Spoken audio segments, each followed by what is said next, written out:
Now, how are you all? Did you learn? Did you read the book? Can you remember what we have learned in the last class? Yeah, right. We have learned about law of conservation of mass. Can anybody say what the law of conservation of mass states? Good. Law of conservation of mass states that the energy can be neither created nor destroyed in any physical and chemical changes. Can you remember?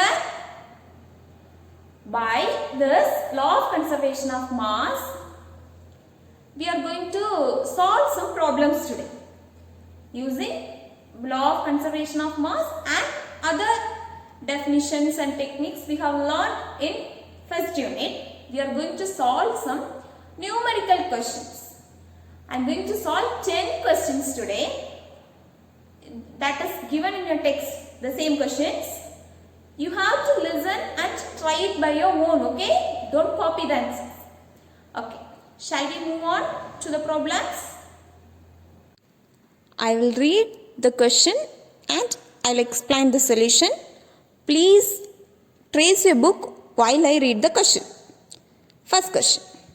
If 60 gram sugar is dissolved in 200 gram water, what will be the total mass of sugar water solution? Name the law on which the calculation is based. I repeat, if 60 gram sugar is dissolved in 200 gram water, what will be the total mass of sugar water solution? Name the law on which this calculation is based.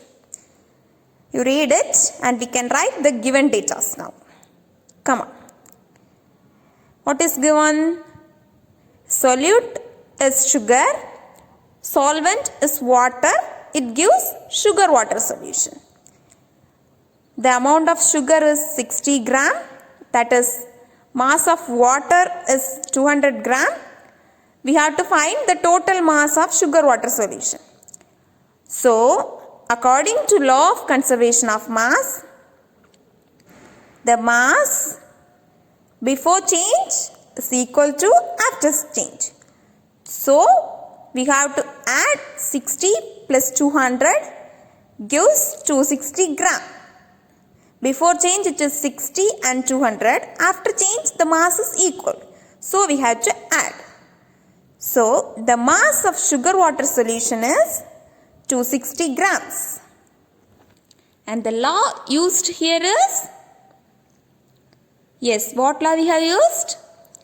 According to law of conservation of mass. So, the law used is law of conservation of mass. Next, second question. 100 gram calcium carbonate on heating decomposes into X gram calcium oxide and 44 gram carbon dioxide. Calculate the mass of calcium oxide formed. Here 100 gram of calcium carbonate is taken and it is heated. On heating it is decomposed into calcium oxide and carbon dioxide. X gram of calcium oxide and 44 gram of carbon dioxide. Now we have to calculate the X, that is the amount of calcium oxide formed. How we can calculate? Yes, it is a chemical change. The mass before and after change is equal. So we can use law of conservation of mass. Come on. The reaction I have written, calcium carbonate on heating gives calcium oxide and carbon dioxide. According to law of conservation of mass, the mass before change, that is the mass of calcium carbonate is 100 equal to the mass after change. After change it is X plus 44. Now we have to find X, right? X equal to 100 minus 44. Now the answer is 56 gram. That is the amount of calcium oxide formed is 56 grams. Did you understand?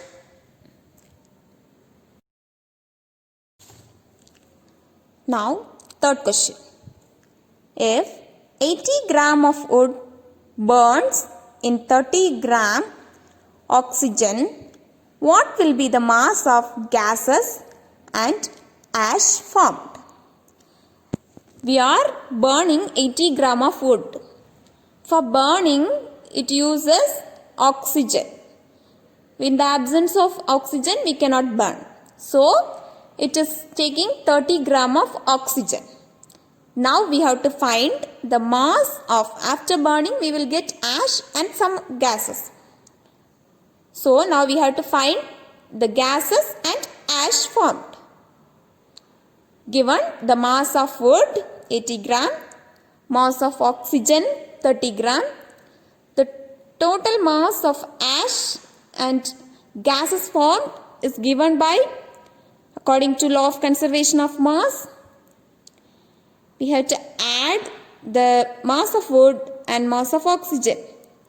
That is 80 plus 30 equal to 110 grams. Did you understand? Therefore, the total mass of gases and ash formed is equal to 110 grams.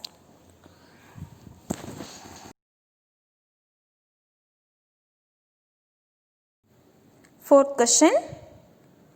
How much salt has been dissolved in water if before dissolution the water weighs 80 gram and after dissolution it weighs 250 gram?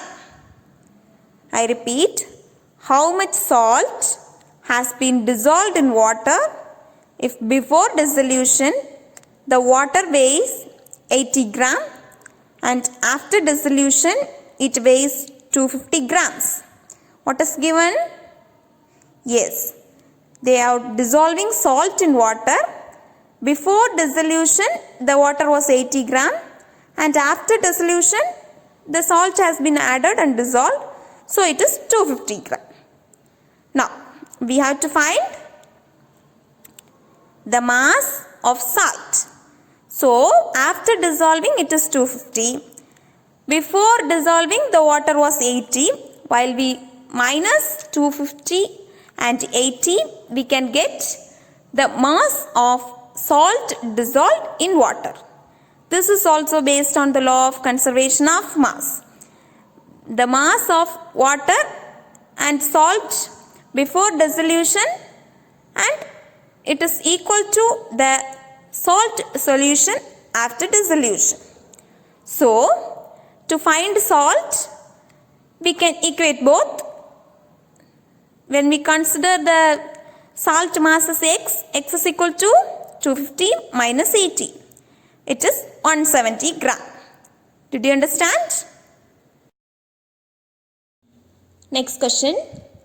If 50 gram of wood on burning forms 70 gram gases and ash, calculate the amount of oxygen consumed. We are burning 50 gram of wood, 70 gram of gases and ash are formed. We have to find the oxygen consumed. That is, for burning, it takes oxygen. We have to find that oxygen formed. That is the weight of the wood and the amount of oxygen consumed in burning is equal to the output, gases evolved and ash. So, by using the law of conservation of mass, the mass of the wood and oxygen, that is 50 plus that oxygen, is equal to mass of the gas and ash formed. So, we can equate that. Now, the oxygen consumed can be given by subtracting the wood mass from the total mass of the product, that is ash and gas. 70 minus 50 is equal to 20. Did you understand? That is the mass of the oxygen and wood equal to mass of the product, that is gases and ash formed. Gases and ash formed is 70, wood is 50. So before change and after change the mass is equal, so that we can say the amount of oxygen consumed is 70 minus 50 is equal to 20. Now, next question. 20 gram nitrogen combines with 60 gram hydrogen at high temperature and pressure in the presence of iron as a catalyst to form ammonia gas. What will be the mass of ammonia gas formed? 20 gram nitrogen and 60 gram hydrogen are combined in the presence of iron as catalyst. This is a chemical reaction. Now we have to find amount of, that is the mass of ammonia gas formed. How we can calculate? Can you guess? Nitrogen and hydrogen combines to form ammonia. So according to law of conservation of mass, it is the reactants. When we add nitrogen and hydrogen, we will get the mass of product, because the mass before and after change is equal in any chemical and physical changes. So the answer is 20 plus 60 equal to 80 grams. That is the mass of ammonia gas formed is 80 grams. Can you understand how we have calculated? Using law of conservation of mass.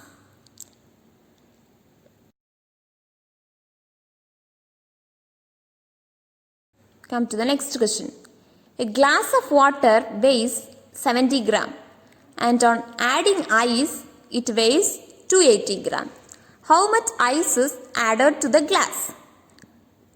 I repeat, a glass of water weighs 70 gram and on adding ice it weighs 280 gram. How much ice is added to the glass? What is given? After mixing ice and water, it is 280 gram. Before adding ice with water, the water alone weighs 70 gram. Now, how we can find the weight of ice? After adding it is 280 given, the water weighs 70. It is also given. So, by using law of conservation of mass, the mass before and after change is equal. So, 280 equal to 70 plus the mass of ice. Now, the mass of ice added can be found by subtracting the mass of water, that is 70, from the total mass after mixing. That is 280 minus 70 equal to 210 gram. Clear? Next question. A reaction is given. Can you see? We have to apply law of conservation of mass in the following situation to determine the mass of sulfur undergoing reaction. That is, iron, if ferrous is added to sulfur. Ferrous, how much it is added? It is written, right? 112 grams is added to sulfur. Sulfur mass we have to find. That is question mark. It on burning, on heating, gives ferrous sulfide. Ferrous sulfide formed is 176 grams. So, ferrous and sulfide we are adding, we are getting ferrous sulfide. We have to find the mass of sulfur. We can write the reaction like this. Take sulfur as X.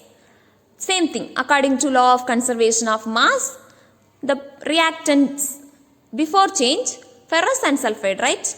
That is 112 plus X gives ferrous sulfide after change, the mass after change, 176. From that we have to find X. X is the mass of sulfide. 176 minus 112 gives 64 grams. Can you understand? Here also we are using the law of conservation of mass. Now the answer is the mass of sulfur. Sulfur is a reactant. The mass of sulfur used is 64 grams. Ninth question. A bottle has some liquid and together they weigh 100 gram. If 60 gram of another substance is added to the bottle and it dissolves in the liquid, what shall be the mass of the bottle? That is, some liquid we have in the bottle, that is 100 gram. To that we are adding another liquid, that is 60 gram. Now what is the total mass of the liquid after dissolving? Can you guess how we have to do this? It is very easy. How we have to find the answer? The mass of the bottle and liquid equal to 100 gram. Mass of other liquid added equal to 60 gram. The total mass is, we have to add both. Because before dissolving and after dissolving, according to law of conservation of mass, the mass is equal. So even if it is dissolved, the mass we can find by adding both. Did you understand? Now come to the last question.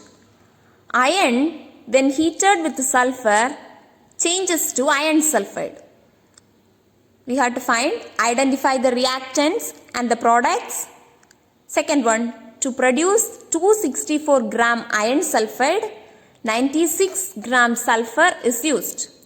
Calculate the amount of iron required. Did you understand the question? They have given a reaction, that is iron. When we heat iron with sulfur, we get iron sulfide.